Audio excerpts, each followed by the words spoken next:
let's get started. Welcome to this masterclass where we will learn everything about smile components. Guys, if you remember your BDS, your teacher used to say that you have to imagine your treatment inside the patient's mouth before even you start the treatment, right? You have to first imagine where your incisor will be inside patient's mouth before even you take the impression. So how you do that? Just let's recap. What is this? This is our rim, occlusal rim. Can anyone tell me what is the function of occlusal rim?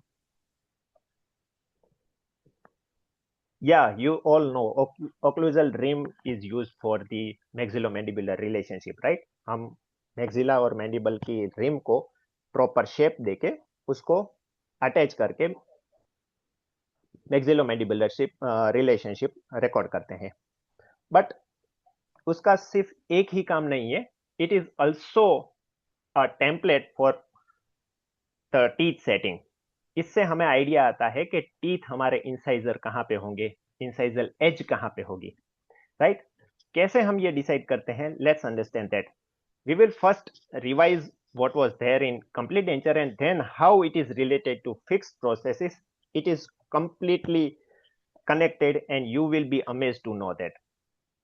So हम क्या करते हैं complete denture में patient का fox plane से इंटरप्यूपिलरी line draw करते हैं और we try to make our maxillary rim as parallel to interpupillary line as possible, right? Second thing what we do, हम पेशेंट को बोलते हैं अंकल पूरा रिलैक्स्ड हो जाइए और बोलिए म रा म. We ask patient to say म म. व्हाई? बिकॉज उससे पेशेंट कंप्लीटली रिलैक्स्ड हो जाता है, उसके लिप्स कंप्लीटली रिलैक्स्ड हो जाते हैं. इस केस में जितना हमारा ओक्लूजल रिम विजिबल होता है उतना ये रिलैक्स पोजीशन में हमारे टीथ विजिबल होंगे. आइडियली हमारी occlusal rim 2 to 3 mm visible होनी चाहिए. So now we have some idea that our incisal edge will be somewhere here. So अब हमें आइडिया आ रहा है कि हम अपने सेंट्रल इंसाइजर को कहां प्लेस करने वाले हैं and this is the importance of the reach the rim. Rim से हमें ये आइडिया मिलेगा कि बिकॉज यहाँ पे अगर हमारी रिम नहीं है तो ये कंप्लीटली ओपन कैविटी है, ठीक है? हमें कैसा आइडिया आएगा कि हम सेंट्रल इंसाइजर को कहाँ प्लेस करेंगे जिससे पेशेंट को एक फंक्शन और एस्थेटिक प्रॉपर मिले. उसी के लिए ये हम rim as a template use करते हैं. सो फर्स्ट हम इंसाइजल एज देखने का ट्राई करेंगे कि कहाँ पे इंसाइजल एज फॉलो हो रही है. So we ask patient to say म और जितना विजिबल हो रहा है 2 to 3 mm हमारी रिम विजिबल होनी चाहिए. So this is our incisal edge. Second thing we do is mark the mid line. अब जब हम मिड लाइन मार्क कर देते हैं तो यहाँ पे एग्जैक्ट एक पॉइंट आ गया है. ये पॉइंट डिसाइड करेगा हमारा mesial angle of our incisor. So central incisor का मीजियल एंगल यहां पे होगा. तो अब हमें पता चल रहा है कि यहां पे हमारा सेंट्रल इंसाइजर होगा. भले ही हमें कुछ आइडिया ना हो कि उसके साइज और शेप क्या होगी, but we know that our central incisor will be here, isn't it? अब हम क्या करेंगे कि यहाँ पे सेंट्रल इंसाइजर हमें प्लेस करना है, लेकिन how do we decide what will be the shape and size of the central incisor? For that we ask patient to say cheese और we ask patient to say smile. When patient smile fully, we draw this line. This line is called as lip line. We will understand in detail what is the lip line in this video. But here we ask patient to say, we ask patient to smile fully, and we just draw this line. जब हम ये line draw करते हैं अब हमारे पास एक measurement आ गया है हमारे टीथ की साइज के लिए. सो ये लाइन हमें दिखाती है कि जब पेशेंट कंप्लीटली वाइड स्माइल करेगा तब कितना विजिबल होगा हमारा डेंचर, और उस हिसाब से हमारा टीथ भी उतना ही विजिबल होना चाहिए. कई बार पेशेंट कंप्लेन करते हैं कि सर मेरे दांत तो आपने छोटे बना दिए कंप्लीट डेंचर में, because we don't record this line, and this line gives the idea how our upper lips are in relation to ridge rim. So similarly इसी कंसेप्ट को हम डुप्लीकेट करेंगे हमारे फिक्स प्रोस्थेसिस के लिए, लेकिन यहाँ पे एक माइनर डिफरेंस है। कंप्लीट डेंचर में हमें फुल फ्रीडम है, हम कहीं पे भी टीथ प्लेस कर सकते हैं। It is like building a new house on the foundation. But in fixed prosthesis, जब हम एंटीरियर एस्थेटिक्स की बात करते हैं फिक्स्ड प्रोस्थेसिस में, तब it is like renovating the house. We have something, we have to cut something, we have to replace something, और उसमें हम एडजस्टमेंट करके उसका रिनोवेशन करते हैं। So this is the last point, that upper and lower incisors should be in harmony with lips and tongue. Patient अच्छे से बोल सकना चाहिए और लिप्स प्रॉपरली सील्ड होने चाहिए। So this was about complete denture. Let's talk how it is different in fixed prosthesis. So smile के actually दो कंपोनेंट होते हैं, एक फेशियल कंपोनेंट होते हैं एंड एक डेंटल कॉम्पोजिशन होता है। Facial composition, why we need to understand the facial composition, because sometime patient की स्माइल एकदम परफेक्ट हो सकती है, फिर भी patient is not satisfied because of facial components, right. We will see how it is affecting the smile. Suppose ये हमारा patient है, तो सबसे पहले जब हम फेशियल कंपोजिशन को रिकॉर्ड करेंगे, उसको अंडरस्टैंड करेंगे, तो सबसे पहली चीज यही है हमारी इंटरप्यूपिलरी लाइन। जैसे हमने कंप्लीट डेंचर में देखा था, सेम हम यहाँ पे अप्लाई करेंगे। So interpupillary line in this patient is almost parallel with our incisal line, right, incisal edge. Second, हम ये डिसाइड करेंगे कि जो पेशेंट का फेस है वो इक्वली 3 हाफ में डिवाइड होना चाहिए। हेयर लाइन टू हमारी eyebrows, eyebrows to nose and nose to tip of chin. जब हम ये इक्वली डिवाइड हो रहा है तब एस्थेटिक लुक आएगा पेशेंट का, कंप्लीट एस्थेटिक लुक। अगर ये नहीं हो पा रहा है, जैसे इस केस में हमारा lower third of the face is larger than upper 2 parts, तो हम पेशेंट को ये प्रोवाइड कर सकते हैं इंफॉर्मेशन कि आपके लिए एक ऑर्थोग्नेथिक सर्जरी का भी ऑप्शन होता है, आपके पास जीनियोप्लास्टी का भी ऑप्शन होता है, जहां पे आप अपने जॉ के बोन को रीशेप कर सकते हैं। अगर हमें ये पता होगा तो हम पेशेंट को वो कन्वे कर पाएंगे, बिकॉज पेशेंट को नहीं पता होता है कई सारी चीजें। So this is why it is important to understand the facial anatomy, facial component. Similarly horizontally जब हम पेशेंट को ऑब्जर्व करते हैं, तो हमारी जो आईज है उसके इक्वल 5 पार्ट्स हमारे फेस के पार्ट्स होंगे। So equal length of the eyes, उसको हम 5x कर देंगे, तो हमारा फेस का साइज होना चाहिए। इस पेशेंट में ये लगभग लगभग इक्वल है। And last is basic shape of the face. ये हमने कंप्लीट डेंचर में भी देखा है कि शेप डिफरेंट टाइप के होते हैं, स्क्वायर होता है, स्क्वायर टेपरिंग होता है, टेपरिंग होता है एंड ओवॉइड होता है। अब ये जरूरी इसलिए है कि इसके बेस पे हम टीथ का शेप डिसाइड करते हैं। So similarly it is applicable to here. उस औरंगजेब आजकल की लड़कियों की इस Aurangzeb someone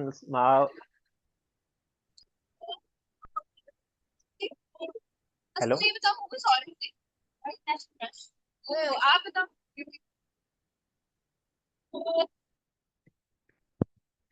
okay, so this is the basic shape of the face. Okay, let me just check.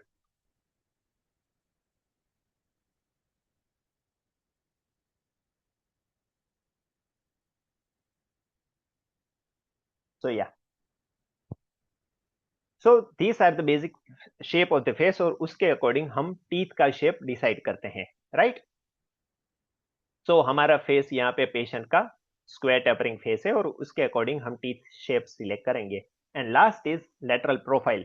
Facial composition में ये लास्ट चीज है जो हम डिसाइड ऑब्जर्व करते हैं। फेशियल कंपोजिशन, लेटरल प्रोफाइल कैसी है, it may be straight, it may be convex और कॉनकेव हो सकती है। And why it is important, because अगर हमारे पेशेंट का कॉन्वेक्स प्रोफाइल है and we give thick veneer anteriorly, then it will again exaggerate the convexity. So यहां हमारे पास स्पेस बहुत कम है, थिक नहीं दे सकते विनियर। यहां हमारे पास एक फ्रीडम है कि हम विनियर थोड़े थिक देंगे तो भी प्रॉब्लम नहीं होगी, इवन फेशियल प्रोफाइल करेक्ट हो जाएगी। So this was about facial composition. Now, this was all how face will impact the smile, but main is dental composition. Dental composition में दो चीजें आएगी, एक teeth components and gingival components. First let's start with the teeth components. Basic first चीज है mid line. जैसे हमने incisal as देख लिया था कि पैरेलल होना चाहिए interpupillary line, and second thing is mid line. हमारी मिड लाइन कैसे होगी? So mid line should be in parallel with the facial midline. Dental midline हमारी फेशियल मिडलाइन के पैरेलल होनी चाहिए, and it should be perpendicular to incisal midline, and it should be perpendicular to interpupillary lines, and it should be again coincide with the papilla. This is the classic case of discrepancy in midline. अगर आप Tom cruise के face को देखें तो यहाँ पे very severe midline discrepancy है. तो अगर 2 mm तक डिस्क्रिपेंसी है देन इट इज अलाउड. हमारी आईज इतना रिकॉग्नाइज नहीं कर पाती है 2 mm तक अगर डिस्क्रिपेंसी है तो. लेकिन अगर कैंटेड मिडलाइन है then it is very serious problem. यहाँ पे हमारी आईज तुरंत उसको कैप्चर कर लेगी if somewhat canted midline is there. तो कैंटेड मिडलाइन ना हो ये हमें ध्यान रखना है. शिफ्ट पैरेलली शिफ्ट अगर मिडलाइन हो सकती है then it is not a problem. And last is upper and lower midline. Upper and lower midline are approximately in 70% patient, they are just not in alignment with each other. वो एक दूसरे को align नहीं करेंगी. तो अगर complete denture में हम ट्राई करते हैं कि upper and lower midline dental midline coincide करे, लेकिन फिक्स में ऐसा जरूरी नहीं होता है. Second is incisal length. अब हमने कंप्लीट डेंटल मिडलाइन डिसाइड कर ली है, देख लिया है. अब हम इंसाइजल लेंथ देखेंगे. It is same as complete denture. Incisal length हम हमारे रेफरेंस पॉइंट को डिसाइड करेंगे. सो सी हमने मिडलाइन चेक कर ली है और हमने इंसाइजल एज डिसाइड कर लिए. इससे अगेन हमारे पास आइडिया आ गया कि हमारा सेंट्रल इंसाइजर कहां पे प्लेस होगा. And that was the purpose. हमें ये सबसे पहले ये दिमाग में आना चाहिए कि हमारे टीथ कहां पे प्लेस होंगे, तभी हम प्रोस्थेसिस के लिए प्रोसीड कर पाएंगे. सो it is very very important to have some idea where our teeth will be, and then we should start the procedure of cutting down the teeth. So सबसे पहले हमारी जो इंसाइजर है वो 2 mm तक 2 to 3 mm तक होने चाहिए. यंगर पेशेंट में वो ज्यादा इंसाइजल एज होते हैं विजिबल. ओल्डर पेशेंट में जैसे जैसे एज बढ़ती है एट्रीजन होता है इंसाइजर का, और इसकी वजह से लेस इंसाइजल एज विजिबल होगी. Second is phonetics. अब हमने पेशेंट को बोल दिया काका म बोलो. म बोलते हैं काका, देखते हैं हम कितना इंसाइजल एज विजिबल है. तो हमारा इंसाइजल एज एंड जो मिडलाइन है डेंटल मिडलाइन, उससे हमें आइडिया आ गया है कि कहां पे टीथ प्लेस होगा. लेकिन साइज कैसे पता चलेगी? साइज पता चलेगी ई से. जैसे हमने कंप्लीट डेंचर में कहा था, सेम हम फिक्स प्रोसेसिस में भी कहेंगे काका को स्माइल करने को. कंप्लीट जब स्माइल होगी तब हमें आइडिया लगेगा कि कितना विजिबल है टूथ, और उस हिसाब से हमारे टूथ का शेप डिसाइड होगा. Third is F and V sound. We ask patient to say F and व. जब फ बोलेगा पेशेंट तो लोअर लिप का जो वर्मिलियन बॉर्डर है it should touch the incisor edge of upper teeth, right. Upper central incisor का जब इंसाइजल एज लोअर के वर्मिलियन बॉर्डर को टच करता है तब फ एंड व साउंड निकलते हैं.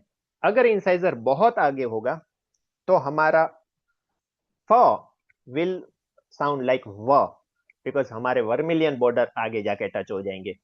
So it is very important to ask patient to say these sounds, and basically उससे हमें आइडिया लगेगा कि किस तरह से हमारे टीथ की पोजीशन में हमें चेंज करना है. तो हमने अप डाउन पोजीशन कहाँ पे है वो देख लिया, कितना बड़ा साइज होना चाहिए वो देख लिया, एंटेरो पोस्टीरियरली कहाँ पे पेशेंट का टीथ होना चाहिए वो देख लिया. लास्ट इज स साउंड. जब पेशेंट स बोलता है तब maxillary and mandibular central incisor की जो एज होती है वो 1 mm behind and 1 mm below होती है.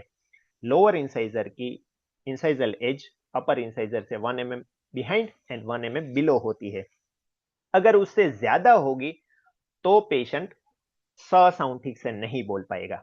So this was about the position, the size and the incisal edge of central incisor. लेकिन कई बार हमें पेशेंट के इनपुट को भी कंसिडर करना चाहिए। पेशेंट कौन से टाइप के टीथ चाहते हैं उसको भी हम एक वैलिडिटी देते हैं। सो this was about central incisor. अब हमें पता चल गया कि हमारा सेंट्रल इंसाइजर कहां पे होगा, उसकी इंसाइजल एज कहां पे होगी, वो कितना एंटीरियरली या पोस्टीरियरली होगा और उसका शेप क्या होगा। ठीक है, अब हम देखते हैं कि सेंट्रल इंसाइजर के कंपेयर में दूसरे टीथ कैसे होंगे और इसका भी पर्टिकुलरली जिंजावा के साइड में कैसा शेप रहेगा, वो अभी तक हमें नहीं पता है। तो जब हम सेंट्रल इंसाइजर की बात करते हैं तो उसका लेंथ एंड विड्थ रेशियो एक प्रॉपर होता है। Length to width ratio it is 4/5। That means अगर लेंथ हमारी 1 सेंटीमीटर है, 10 mm है, then width should be 8 mm। तो इससे हमें आइडिया आ गया कि ओके इतना हमारा सेंट्रल इंसाइजर होगा। सो सेंट्रल इंसाइजर अब हमें पता चल गया, उसके हिसाब से हम लेटरल इंसाइजर को अब डिसाइड करेंगे कि उसका शेप कितना होगा। सो गोल्डन प्रोपोर्शन, लोम्बार्डी ने एक गोल्डन प्रोपोर्शन दिया है, अगर आपको पता हो, कि जिसके हिसाब से जो हमारा नेक्स्ट टूथ है वो प्रीवियस टूथ से 66% होगा साइज में। दैट मीन्स अगर हमारा सेंट्रल इंसाइजर का विड्थ 1.6 mm है या 1.6 है तो lateral incisor would B 1 and canine would B 0.6। इसका मतलब ये नहीं है कि इसकी टोटल विड्थ कैनाइन की 0.6 होगी, but the visible part of the canine will be 0.6।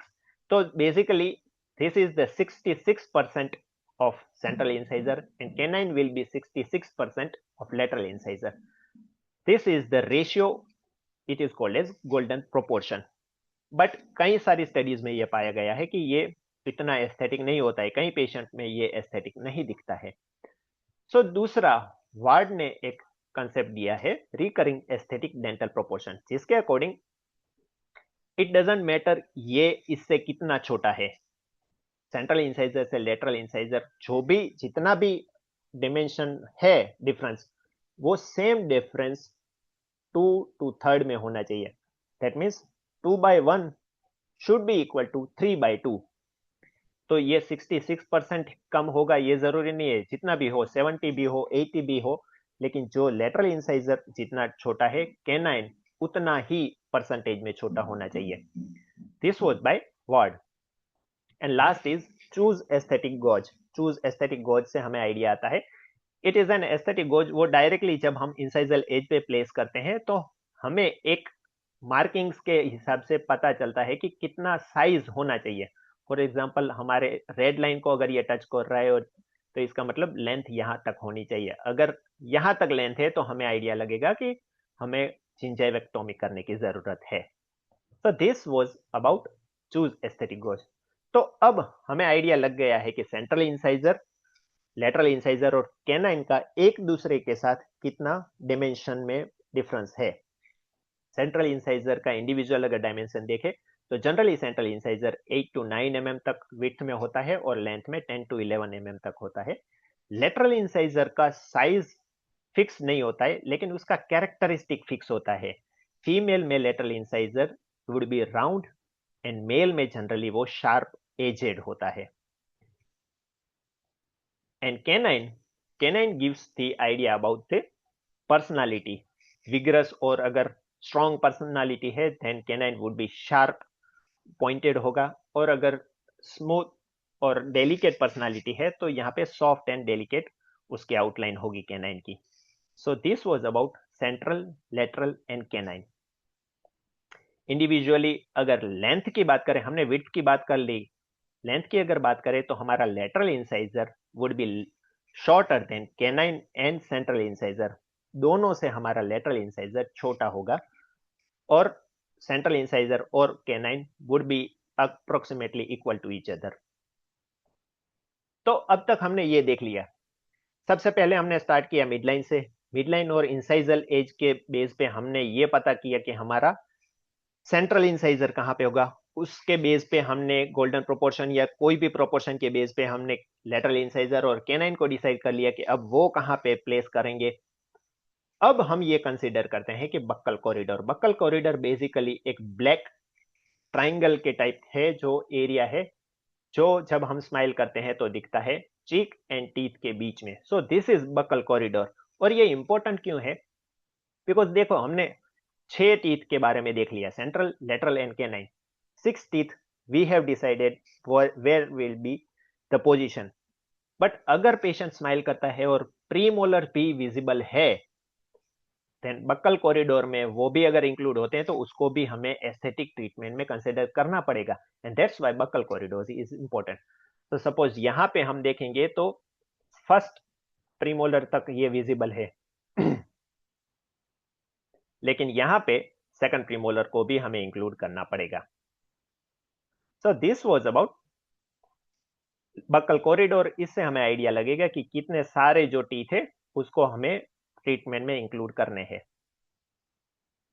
अब हमारा शेप की बारी आती है। हमने साइज डिसाइड कर लिया कि लेंथ और विड्थ कितनी होती है। अब हम शेप की ओर जाएंगे कि सेंट्रल इंसाइजर का शेप कहां पे होगा। सो हमें ये पता है कि हमारी जो जिंजाइवा है वो कॉन्वेक्स होती है और हेल्दी जिंजाइवा फॉर्मली यहाँ पे कॉन्वेक्स होती है। तो ये पॉइंट है जो हाईएस्ट पॉइंट है कॉन्वेक्सिटी का, उसको हम जेनिथ पॉइंट बोलते हैं। तो अब तक हमने देखा है कि बेसिकली हमारा प्रॉब्लम ये था कि हमें पता नहीं है कि हमारे टीथ कहाँ पे होने चाहिए। जब हम पेशेंट के ओरल कैविटी देखते हैं तो हमें सबसे पहले ये दिमाग में आना चाहिए कि हम कहाँ पे टीथ प्लेस करने वाले हैं। What will be the size, what will be the position, what will be the shape of the teeth. So central incisor हम कहाँ पे रखेंगे वो डिसाइड करेंगे हम मिड लाइन से और इंसाइजल एज से। इंसाइजल एज कैसे चेक करेंगे? पेशेंट को डिफरेंट डिफरेंट साउंड बोल के, म, स, फ, व, ये पेशेंट जब बोलेगा उससे हमारे इंसाइजल एज के आइडिया लगेगा। डेंटल मिडलाइन हमें पता है कहाँ पे होगी और कैसे रिकॉर्ड करना है। वो फेशियल मिडलाइन से अप्रोक्सीमेटली पैरेलल होनी चाहिए, कैंटिड नहीं होनी चाहिए। उसके बाद हम लेटरल इंसाइजर को कैसे डिटरमाइन करेंगे? Golden proportion, different different proportion हमने देखे, उसके हिसाब से हम सेंट्रल, लेटरल एंड कैनाइन को डिवाइड करेंगे। फिर हमने देखा कि एक चीज होती है बक्कल कॉरिडोर। अगर बक्कल कॉरिडोर के अंदर हमारे प्री मोलर एंड अगर मोलर भी इंक्लूडेड है then we have to restore them also for the aesthetic purpose. यहां तक अब हमने पढ़ लिया है। अब हम देख रहे हैं कि शेप कैसा होना चाहिए इंसाइजर का। सो इंसाइजर का शेप डिटरमाइन करने के लिए हम जेनिथ पॉइंट का यूज करेंगे। So zenith point is a highest point in the convexity of the gingiva. So यहाँ पे सेंट्रल इंसाइजर में जेनिथ पॉइंट जो मिड लाइन है टीथ की जो एक्सिस है उससे स्लाइटली डिस्टल होता है। लेटरल इंसाइजर में एग्जैक्टली सेम होता है और कैनाइन में भी स्लाइटली डिस्टली होता है लॉन्ग एक्सिस ऑफ टूथ से। सो इससे हमें आइडिया लगता है शेप ऑफ द टीथ। उसके बाद टीथ इंक्लिनेशन के बारे में हम देखते हैं। मीडियोलेटरली हमने देख लिया, लेकिन एंटेरोपोस्टेरियरली टीथ का इंक्लिनेशन कैसा होना चाहिए? सो central should be vertically straight and slightly labial. जैसे हमारा कंप्लीट डेंचर में भी हमने देखा है कि रिम से एंटीरियरली होता है, सिमिलरली हमारा सेंट्रल इंसाइजर फिक्स्ड में भी स्लाइटली लेबियल होता है। Lateral incisor should be more labially inclined than central incisor and canine should be actually lingually inclined then labial then central and lateral incisors. So यहां से हमने teeth के inclination भी देख लिए जिससे मैक्सिमम एस्थेटिक रिजल्ट मिले। तो हमने डिसाइड कर लिया कि ठीक है ये हमारा शेप है सेंट्रल इंसाइजर का, लेकिन कितना कॉन्टेक्ट एरिया होना चाहिए ये यहां पे हम देखेंगे कि कॉन्टेक्ट एरिया जो सेंट्रल इंसाइजर का है दो सेंट्रल इंसाइजर के बीच, it should be 50% of total length of the central incisor. Okay तो ये 50% होगा टोटल लेंथ का। It should be 40% and it should be 30% of the length of the central incisor. So जैसे जैसे हम पीछे जाएंगे कॉन्टेक्ट एरिया का साइज कम होता जाएगा। So it is 40 50 40 30 rule. of the interdental contact. दूसरी इंपॉर्टेंट चीज है इंटरडेंटल कॉन्टेक्ट पॉइंट. ये पॉइंट है वो जैसे जैसे हम पोस्टीरियरली जाएंगे this point will be shifted apically और cervically. तो यहां पे ऑलमोस्ट इंसाइजल एज के पास पॉइंट है. यहां पे पोस्टीरियर जैसे जाएंगे तो पॉइंट सर्वाइकली होता जाएगा. यहां पे बहुत ज्यादा सर्वाइकली. इससे फायदा ये रहता है कि एक जो हमारा ये शेप आता है, it will give us the illusion of young teeth. Because जैसे जैसे एज बढ़ती है हमारे जो टीथ होते हैं वो ग्राइंड अवे हो जाते हैं. तो ये जो शेप है वो चला जाएगा. इस शेप को बोलते हैं हम embrasures. So embrasures, incisal embrasures between two central incisor will be very much sharp. यहाँ पे बहुत छोटा एंगल होगा. जैसे जैसे हम पीछे जाते हैं एंगल बड़ा होता जाता है और ये एक प्रोमिनेंट शेप हमें दिखता है. इस शेप में अगर पेशेंट का टीथ होगा तो it will be more natural and younger looking teeth. अगर एम्ब्रेश्योर्स नहीं होंगे तो टीथ हमारे ऐसे दिखेंगे, बॉक्स लाइक स्ट्रक्चर. कई सारे पेशेंट में पहले के जमाने में इस टाइप के टीथ देते थे. सो this was about shape of teeth. अब देखते हैं कि बिकॉज हमें पता है कि हर इंसान डिफरेंट है, राइट. सो हर इंसान के टीथ भी डिफरेंट डिफरेंट होने चाहिए.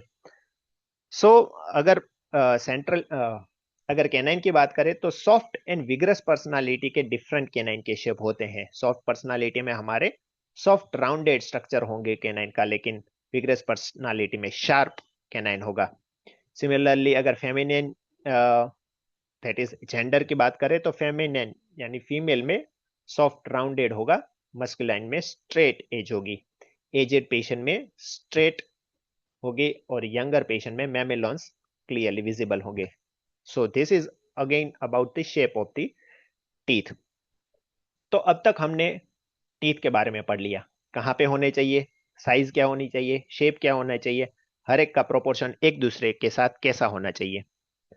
लेकिन हमारे स्माइल में जिंजाइवा भी इंक्लूडेड होती है तो उसको भी हमें कंसिडर करना पड़ेगा. कंप्लीट डेंचर में हम उसमें इतना इन्वॉल्व नहीं होते, लेकिन फिक्स में हमें ये कंसिडरेशन लेना पड़ता है. First is gingival health. हमें पता है gingival health, healthy gingiva stippled gingiva होती है, पेल पिंक होती है, फर्मली अटैच्ड होती है, राउंड जो बॉर्डर होती है और शार्प, ये पेपिला एकदम शार्प होता है. This is the distance from the crest of alveolar ridge. Alveolar ridge से यहां तक जिंजाइवा अलाउड है. 3 mm तक जिंजाइवा होती है. This is circular gingiva. Interdental papilla 5 mm तक होता है. अगर इससे ज्यादा लेंथ हो गई then gingiva will not be able to support itself. तो अगर इससे ज्यादा यहाँ पे कॉन्टेक्ट एरिया नहीं है और अगर यहाँ पे है तो यहाँ पे गैप हो जाएगा, बिकॉज जिंजाइवा यहाँ तक ग्रो नहीं कर पाएगी. एंड जिंजाइवा, सो ये हमने देख लिया कि जिंजाइवा का शेप जो कॉन्टेक्ट एरिया में है वो कैसा होना चाहिए. अब देखेंगे कि जो टीथ है उसमें और जिंजाइवल लेवल डिफरेंट डिफरेंट होता है. जैसे सेंट्रल इंसाइजर और कैनाइन की जो जेनिथ पॉइंट है उससे नीचे जेनिथ पॉइंट होगा हमारा लेटरल इंसाइजर का. तो lateral incisor incisally and coronally दोनों साइड से छोटा होना चाहिए compare to central incisor and canine. तो यहाँ पे जिंजाइवा जो मार्जिन है वो लोअर होगी compare to central and canine.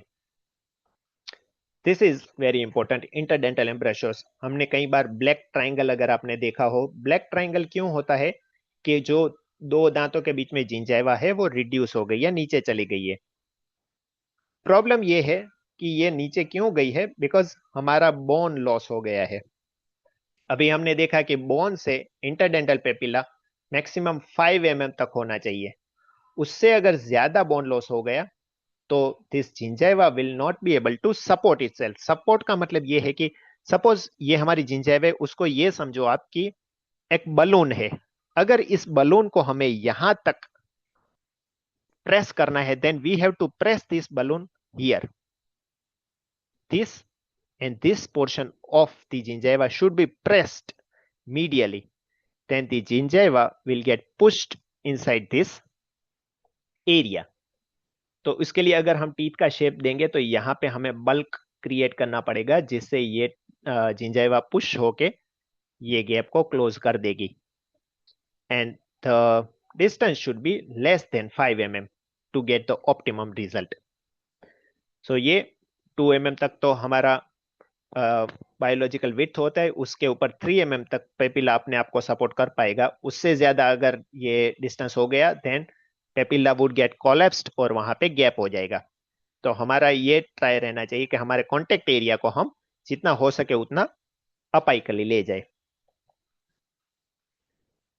Next is smile line. अब हमने सारे टीथ का मेजरमेंट कर लिया है, पोजीशन कहाँ है वो देख लिए, जिंजाइवा का भी हमने स्टडी कर लिया है. लेकिन सपोज ये आपने सारे टीथ बहुत नीचे प्लेस कर दिए तो क्या होगा? So for that we have to consider the smile line. जो हमारे टीथ विजिबल है it should be accordance with the lip, जो लोअर लिप है उसकी लाइन से ये मैच होने चाहिए. Let's see how. सपोज हमारे पास ये सिनारियो है तो यहाँ पे ये रिवर्स स्माइल लाइन है.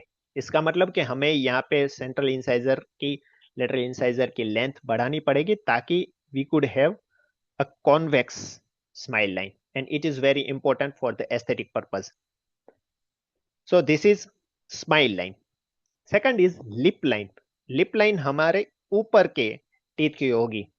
हमने कंप्लीट डेंचर के जो केस थे, जब रिम की हम बात कर रहे थे तब हमने बोला था कि पेशेंट को हम स्माइल चीज या ई बोलने को कहते हैं. जब पेशेंट ई बोलता है तो कंप्लीट स्माइल जनरेट होती है. अपर लिप की जो ये लाइन है we will draw it on the rim और उसके हिसाब से हम सेंट्रल इंसाइजर का मेजरमेंट लेंगे. सिमिलरली फिक्स प्रोसेसिस में भी हम लिप लाइन को डिटरमाइन करेंगे और उसके हिसाब से हम देखेंगे कि कितना सेंट्रल इंसाइजर दिखना चाहिए. सेंट्रल इंसाइजर कंप्लीटली दिखना चाहिए. 1 to 2 mm of gingiva can be visible. Lateral incisor gingiva ज्यादा विजिबल होगी और कैनाइन में अगेन जिंजाइवा कम विजिबल होगी. सो this was about lip line. तो आप देख सकते हैं कि लिप लाइन आइडियली इस तरह से है. अब ये केस देखिए.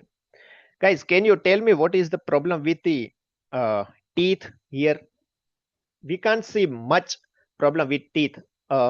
we can have just orthodontic treatment but still जो टीथ का शेप एंड साइज है वो इतना प्रोमिनेंटली कॉम्प्रोमाइज नहीं है, but still we have this gummy smile, right? क्या ट्रीटमेंट हो सकता है उसका? आपको क्या लगता है? जस्ट आप अगर ये सोच रहे हैं कि इसको हम थोड़ा कटिंग कर देंगे, जिंजाइवेक्टोमी अगर हम कर दें, जिंजाइवोप्लास्टी कर दें, थोड़ा बड़ा कर दें, तो भी ये एस्थेटिक लुक नहीं दे पाएगा बिकॉज हमारी स्माइल लाइन से बहुत नीचे जा रहा है ये सेंट्रल इंसाइजर. एंड हम ऑर्थोडोंटिक ट्रीटमेंट से भी इतना अंदर तक टीथ को नहीं ले जा सकते हैं. Then only treatment we have available is orthognathic surgery. हमें यहाँ से मैक्सिला को ऑर्थोग्नाथिक सर्जरी करके ऊपर लेना पड़ेगा. अगर आपको ये पता ही नहीं होगा, ट्रीटमेंट ऑप्शन ही आपको पता नहीं होगा, then it would be difficult for you to give a best treatment to the patient. So इस केस में हम पेशेंट को बोल सकते हैं कि देखिए आपको मैक्सिमम आउटपुट के लिए आप एक सर्जन के पास भी हमें रेफर करना पड़ेगा, वो आपकी सर्जरी भी करेंगे. So it gives a good impression on the patient also. So हम एनालिसिस कैसे करेंगे? So ये हमारी स्माइल लाइन की हम बात कर रहे हैं. ये जस्ट टचिंग है, यहाँ पे टच नहीं हो रहा है, there is no contact. And यहाँ पे smile line about the central incisor से. सिमिलरली अपर लिप लाइन की अगर हम बात करें तो यहाँ पे नॉर्मल है, यहाँ पे जिंजाइवा शो ही नहीं हो रही है, मतलब लोअर लिप लाइन है, और यहाँ पे ज्यादा शो हो रही है, मतलब मोर देन 2 mm अगर शो हो रही है then it is high lip line. Next is कितने टीथ विजिबल होते हैं. तो यहाँ पे 6 टीथ हो रहे हैं, यहाँ पे 10 हो रहे हैं, यहाँ पे 12 हो रहे हैं.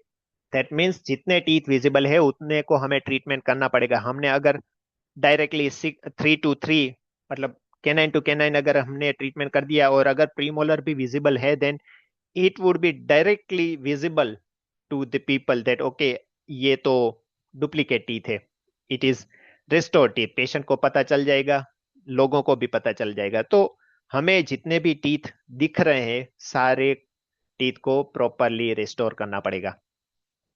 Last is buccal corridor. Buccal corridor as we have discussed, जितने टीथ है उनको इंक्लूड करना पड़ेगा। यहाँ पे हाईली विजिबल टीथ है तो उनको ट्रीटमेंट में इंक्लूड करना है। So this was all about क्या क्या कंपोनेंट्स है।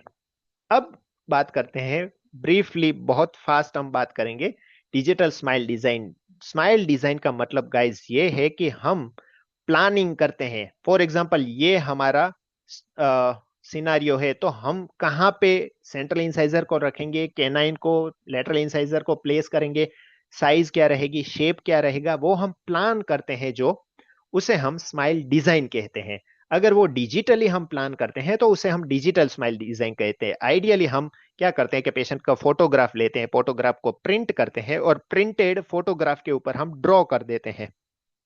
This is called a smile design. अगर हम किसी सॉफ्टवेयर से अगर वो ड्रॉ करते हैं then it is digital smile design. So मैंने ये पेशेंट के लिए माइक्रोसॉफ्ट पावर पॉइंट का यूज करके स्माइल डिजाइन की है। So this is our patient. Okay, ये सिचुएशन है। अगर सारे कंपोनेंट्स अगर आपने पढ़े हैं, अगर समझे हैं, तो अब हम देख सकते हैं कि मिड लाइन शिफ्टेड है, स्माइल लाइन तो प्रॉपर है, इस साइड तो प्रॉपर है, यहाँ पे डेविएशन है, विजिबल जिंजाइवा भी यहाँ पे विजिबल है। एक्स्ट्रा ओरल, सबसे पहले एग्जामिनेशन की बात करें, ओवल स्ट्रक्चर है, ओवल फेस है हमारा, 3 इक्वल पार्ट्स में डिवाइड हो रहा है फेस, 5 इक्वल पार्ट्स में वर्टिकली भी डिवाइड हो रहा है।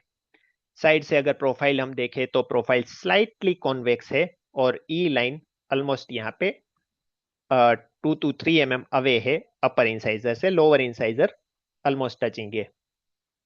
एग्जामिनेशन कैसे करना है हमारा पेशेंट का, उसके लिए मैंने एक अलग से पूरा मास्टर क्लास रिकॉर्ड किया हुआ है। अगर आप इंटरेस्टेड है, if you guys are interested in aesthetics and smile design, then please let me know. We will take the master class of that class also. It will be very, very fun and interesting class. So I would suggest just check out, just DM me if you are interested in the master class of how to diagnose and plan the treatment for the patient. So हमने यहाँ पे ई line देख ली, ये normal है, यहाँ पे slightly touching, this is ideal case. Intraorally अगर हम देख रहे हैं, सबसे पहले हमने मिड लाइन चेक कर ली, mid line is shifted, totally shifted यहाँ पे है मिड लाइन। अगर ओक्लूजली देखे तो फर्स्ट क्वाड्रेंट के फर्स्ट एंड सेकंड जो टीथ है वही सबसे ज्यादा डैमेज्ड है। अगर 12 o'clock व्यू देखा है तो वहां पे भी हमारे इंसाइजर, ये इंसाइजर स्लाइटली प्रोक्लाइंड है, आगे आ गया है।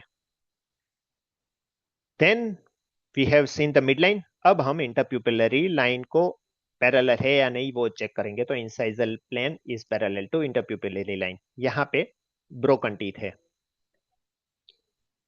अब स्माइल लाइन को अगर देखते हैं, smile line is also coincident with the our incisal edge को फॉलो कर रही है। And this is gingival line, gingival zenith line के नीचे जा रहा है। तो अगर हम यहाँ पे पेशेंट को एक्सप्लेन करें तो आइडियली यहाँ पे थोड़ा जिंजाइवेक्टोमी होनी चाहिए, यहाँ पे और यहाँ पे। कैनाइन में लेटरल इंसाइजर फिर भी ठीक है, कैनाइन में यहाँ पे कटिंग होना चाहिए जिंजाइवा का। We ask patient to go for periodontal surgery. Patient was not ready because her marriage was within 7 days, 7 दिन के बाद उसके मैरिज थे। तो we have to just give as much as possible in less time, जितना कम time है उतने में हमें बेस्ट रिजल्ट देना था। तो इसलिए हम पेरियोडोंटल सर्जरी की ओर नहीं जा सकते थे, हमने सिर्फ प्रोस्थो पे ही फोकस किया था। This is the inclination of all teeth, different different inclination है यहाँ पे। अब हम क्या करते हैं, ये मैंने पूरा माइक्रोसॉफ्ट पावर पॉइंट पे ये प्लान किया है। और अगर ये आप देखें तो यहाँ पे एक साइड तो ठीक है, यहाँ पे पूरा कंप्लीटली जो प्रोपोर्शन है वो डिफरेंट है।